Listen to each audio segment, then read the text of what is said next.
So while you're thinking of questions, I thought that I would tell you a few things that are coming up at the press. So we have our launch this month for Graham Hall, who's our short story writer, and this book, The Goddess of Macau, is all set in Macau, it's in the name, and it's about myths, medicine, and magic, all inspired by the unique Macanese culture, which was formed 450 years ago. And not many people know about that culture, so it's really interesting to see the characters from that culture. And he brings in really different people from different walks of life. And he said he wanted to experiment between the rich people and the poor people in that society. And it's a city he knows very well. So if you can join us, this launch is going to be on August 21st. It's going to be on Zoom at 8 p.m. BST, and it's free. So we're going to do 2 readings and a Q&A. So do join us for that. That's our August release. And then this is our September release. So it's The Pretty Boys of Gangstertown, and it's a poetry collection by Martin Gray, and he's a performance poet. So if you go online, you'll be able to see some of his videos of him performing to a live audience. I think he's really good at working a crowd. I think it's nice to hear him as well as reading him on the page, just because he really does play off the audience. So a bit of a shame in lockdown, but he is going to perform on this group in September for us on the day, which is the 11th of September, I believe. So that's our next 2 books. So the first question that I had, and then I'll keep checking the comments and see if you have further ones, was from Kevin Crow. And he wanted to know, how do you reconcile being an ethical publisher with a conscience with the necessity of making a living? Which was really interesting, because it's something that, you're always sort of not actively thinking about, I guess, but just as you go along. So for the first year and a half, it was a hobby. So I wasn't necessarily thinking about trying to make a profit particularly. Obviously make a profit to break even, but in terms of making a profit as a living, I wasn't particularly preoccupied with that. But while it was a hobby, I was working full time. And as I slowly went out of full-time employment, then I've always had part-time or freelance jobs. That's still the case. So yeah, right now I'd say that the press, I will sort of pay myself maybe a third of my yearly wage, which isn't very high anyway. But from the press, that will be my wage, like a third of the net profit. So eventually, I will do less freelance and it will become like a full-time job. But I think, part of being an ethical publisher is that kind of thing is going to take longer, which is fine. Because I do see other publishers, when they start off, they'll not really pay their authors. I know it sounds awful, but a lot of presses do that, and that's never really been my approach. When I started off, I paid my authors 40%, which is very rare.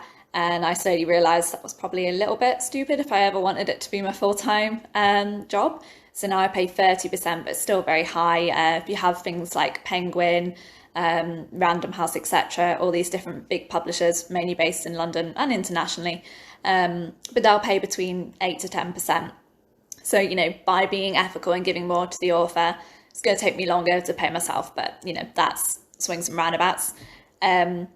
And because we give more to charity, then, just by its very nature, like I'm giving away the profits to charity. So, yeah, it will just take me longer.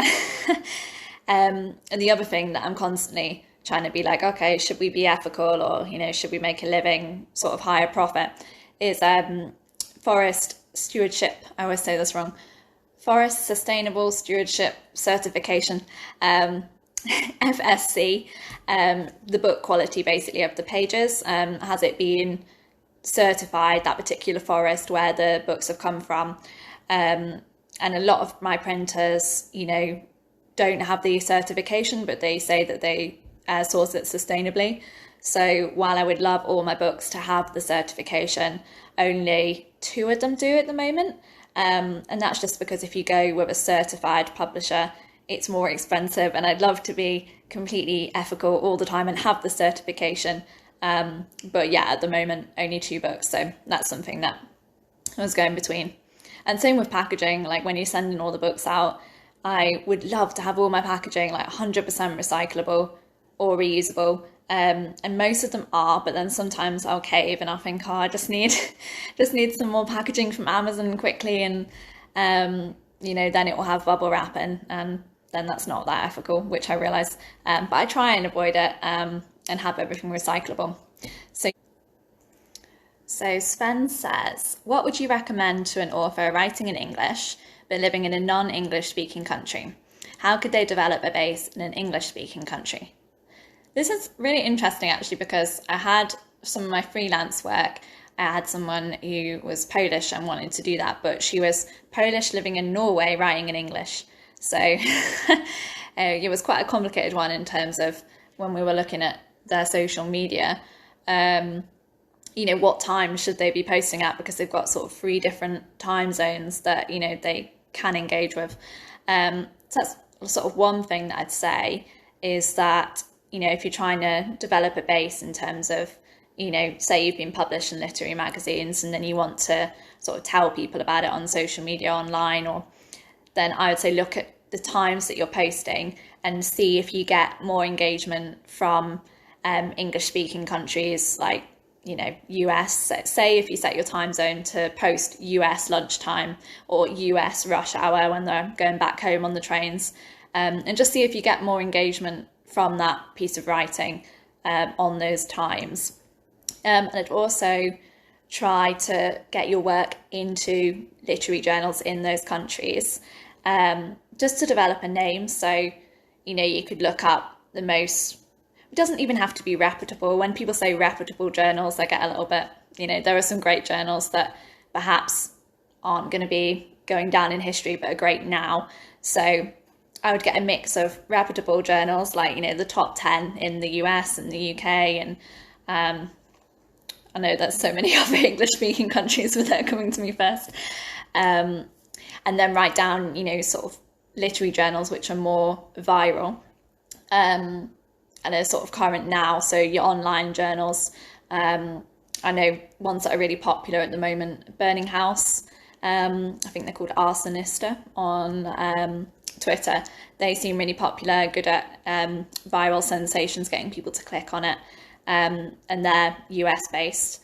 Iceflow Press are US based as well, and they're really good at getting people looking. So yeah, I think go at 2 aspects, try and be published in other countries. And as well, if you're going to have a book out, then try and make sure you go in with a publisher that has a large distribution, because it's really easy to make this mistake. You can get really excited about an international publisher wanting to publish you.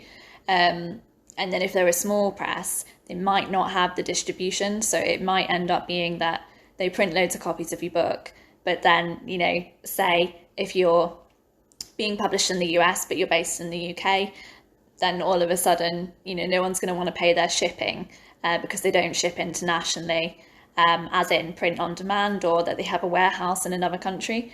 And if they don't have that, you're probably not going to sell any books unless they give you a lot of development as an author, in terms of that they show you to a lot of different people, they promote your work online and at book fairs, that kind of thing. But a lot of the time, unfortunately, small presses don't put a lot of time into marketing. So yeah, I would say make sure you've got a press with distribution that is good, and which gets you out there a little bit.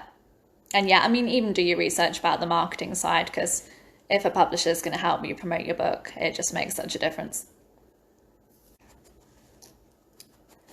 Rocky's not very good at answering questions, but he can give it a go. It's been a pleasure, and I will talk to you all soon. Come along on the 21st of August for Graham's launch, which will be Zoom, and I'll leave the link in this group as well. So have a nice evening. See you soon.